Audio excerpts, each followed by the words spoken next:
Hello, it's Jang here with a look at a McFarlane Toys AMC The Walking Dead building set. This is the prison tower and gate, and officially it comes with 620 pieces. Let's first take a look at this guard tower. This whole top section is nicely detailed, nicely textured, and nicely finished. There are a lot of hand-touched details as far as the paint and overall finish is concerned. A lot of this stuff is brushed on.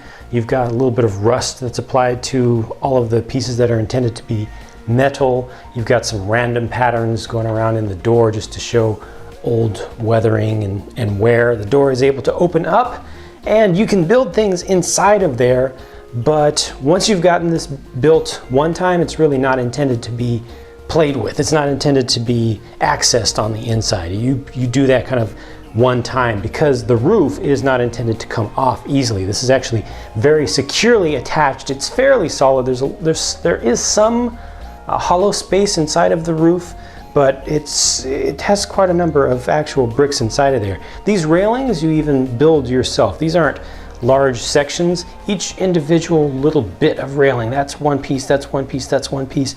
Each stanchion is independent and you plug those in yourself. You can see you've also got independent floor pieces down here. This little searchlight is able to turn up and down. It's really supposed to just go here, but you can also kind of angle it forward a little bit on the railing, but it's not able to turn side to side. Most of the structure of the base of the tower is built up from large bricks, and you can see you've got these ones that are 2 bricks tall and the full width of the thing, and then you've got ones that are just a little bit narrower than that, and those are just interleaved throughout. You can see there's a little bit of texture to this thing to make it not look too plain, but there's really nothing else going on there. And there are no stairs or anything inside. In the front, you've got what they call the shed here. It's your little solitary confinement spot. And that is surprisingly bright in color. They've kind of weathered the eaves, the metal eaves up here on the top, and you've got this concrete block down at the bottom as a step that's nicely shaped. But most of the body of this thing could really use some darkening down, some aging, because to me it just doesn't look like it fits. The door looks great. The door looks awesome. I really like all of the realistic detail in there with even the rivets and the little window, and you've got the keyhole on the lock and everything. This is also able to open, so you can throw some folks in there. Again, no interior detail, but they do leave that up to you. It does have studs on the floor, so you can add other things in there. Now this fence assembly is awesome through and through. Each of the 5 fence panels is unique, so they're not just repeating a pattern across the whole thing. You've got a little bit of foliage that's kind of built into some of these fence sections, but then the rest of the foliage you put in yourself. These are individual little tufts of grass and cattails that you can set wherever you want to with all these different kind of randomized holes. The signs are done very nicely. You can kind of mess with the barbed wire to make it look like it's been distressed. They've got weathering on all these pieces. This is kind of just an assembly of random garbage, and you got the shoe right there also. You can put that wherever you want, however you want. A little bit of transition from dirt terrain into paved terrain. The gate has the stop sign on it, and it is able to open. It is running on tracks behind there. It doesn't run all that well, but you can get it set up so that you can kind of roll it back and forth. Also, you can see it's got wheels down at the base, and those actually do turn appropriately. It's pretty nice. Again, more signs, really good looking signs. Some of the best stuff that they've done in this series, I would say, is the detailing on those signs. Simple techniques, but well applied, and just does the job right.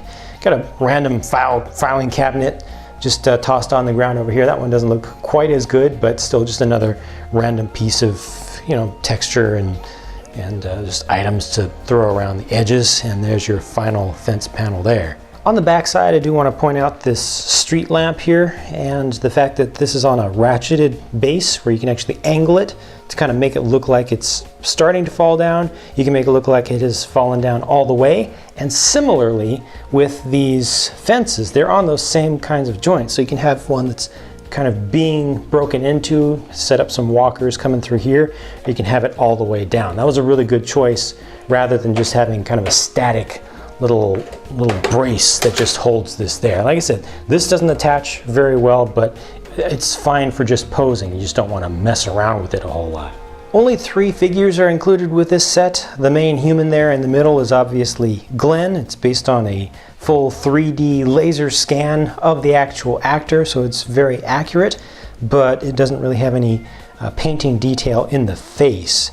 You know, they've weathered and detailed up the clothing quite well, but when it comes to the face, it actually wasn't even sprayed all that well, because you can see some dry areas around it. And then you get these 2 walkers, or I guess one of them's a walker, one of them's a crawler, because he's really messed up down there on the ground.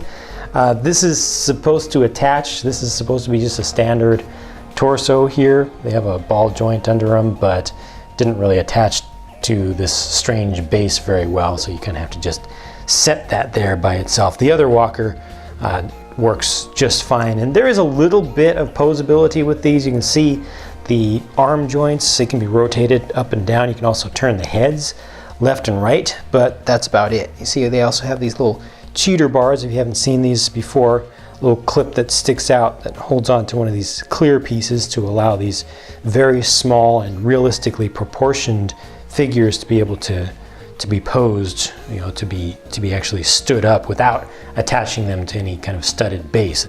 Okay, so overall I've got some real mixed feelings about this, because the whole fence section is awesome. The top of the watchtower is very nice. I wish it had been built so that you could take the roof off more easily, but that's a small complaint.